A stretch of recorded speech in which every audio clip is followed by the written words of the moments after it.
एक बार की बात है। एक जवान बौद्ध भिक्षु अपने मन में उठने वाले नकारात्मक विचारों से बहुत परेशान था।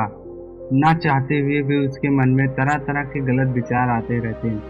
उसका स्वभाव भी काफी चिड़चिड़ा हो गया था। वह बात बात पर गुस्सा हो जाता, दूसरों के प्रति जलन और नफरत की भावना रखता, लोगों की बुराई करता और अपने मन में तरह तरह की नकारात्मक कल्पनाएं करता। वह अपने इन सब बुरी आदतों से बहुत परेशान हो चुका था। उसने बहुत से तरीके आजमाई और बहुत प्रयास किया अपने अंदर के इन बुरे विचारों को खत्म करने का, लेकिन कोई भी तरीका काम नहीं कर रहा था।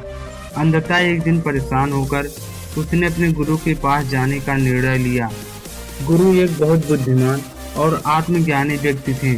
जवान भिक्षुक ने गुरु से पूछा, गुरुजी, मैं अपने मन से इन नकारात्मक विचारों को कैसे खत्म कर सकता हूँ? गुरु ने उत्तर देते हुए कहा, नकारात्मक विचार बादलों की तरह होती हैं, जो कि साफ आसमान को धुंधला बना देती हैं। अगर तुम्हें साफ आसमान देखना है तो पहले इन बादलों को हटाना पड़ेगा। ठीक इसी प्रकार अगर तुम्हें अपने दिमाग से नकारात्मक विचार को खत्म करना चाहते हो तो सबसे पहले तुम्हें इन नकारात्मक विचारों के मूल कारण को पहचानना और उन्हें नष्ट करना पड़ेगा। जवान भिक्षुक को गुरु की यह बात ठीक से समझ नहीं आई तो उसने गुरु से इसे विस्तार से समझाने का आग्रह किया। तब गुरु ने शिष्य को एक कहानी सुनानी शुरू की। एक बार एक व्यक्ति जंगल से गुजर रहा था। तभी उसे रास्ते पर एक सर्प दिखाई पड़ा। सर्प को देखते ही वह व्यक्ति डर गया और वहां से भागने लगा। जैसे ही वह दौड़ा, उसका पैर एक पत्थर से टकरा गया और वह वहीं गिर पड़ा। वह खुद को बुरी तरह से घायल कर लिया था। जब वह उठा और पीछे मुड़कर देखा तो पाया कि वहां कोई सर्प नहीं, बल्कि सर्प के आकार की एक लकड़ी थी जो कि रास्ते पर पड़ी हुई थी। यह देखकर उस व्यक्ति को महसूस हुआ कि उसे नुकसान पहुंचाने का कारण वह सर्प नहीं, बल्कि उसके खुद के अंदर बैठे डर और नकारात्मक विचार है, जिसने उसे घायल कर दिया।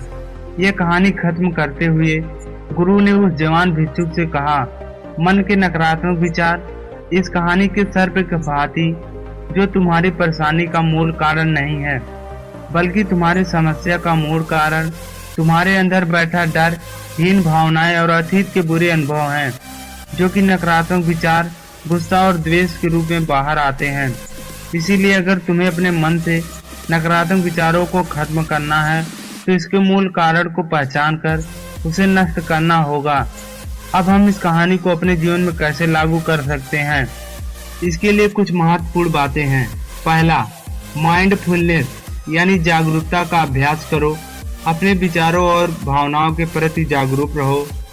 देखो कि आपके भीतर क्या चल रहा है। आप अपने आसपास के घटनाओं पर क्या प्रतिक्रिया देते हैं।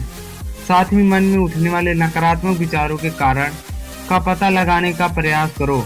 दूसरा, अतीत के बुरे यादों, बुरी घटनाओं और बुरे अनुभव का स्वीकार करो और खुद को व दूसरों को माफ कर दो। तीसरा, आभारी रहो। अपने जीवन के सकारात्मक पक्ष पर ध्यान का निरित करो और आपके पास जो कुछ है उसके लिए ब्रह्मांड का आभार व्यक्त करो और हमारे अंदर से नकारात्मक भावनाओं को खत्म करता है। चौथा, दयालु बनो, खुद के प्रति भी और दूसरों के प्रति भी, क्योंकि नकारात्मक विचार अक्सर अंदर ही अंदर खुद की बुराई और तुलना करने से पैदा होता है। अपने अंदर दया भावना रखकर हम ज्यादा सकारात्मक और संतुष्ट जीवन जी सकते हैं।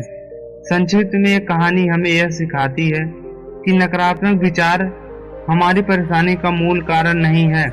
असल समस्या तो हमारे भीतर गहराई में छिपी हुई है। इन विचारों के मूल कारणों को पहचान कर हम इन नकारात्मक विचारों को अपने दिमाग से निकालना शुरू कर सकते हैं और एक ज्यादा खुशहाल और शांति भरा जीवन जी सकते हैं। याद रहे, कहानी की सर्प की भांति हमारे ज्यादा नकारात्मक विचार सिर्फ भ्रम आते हैं, जिन्हें हम अपने मन में पैदा करते रहते हैं। नमो बुद्धाय।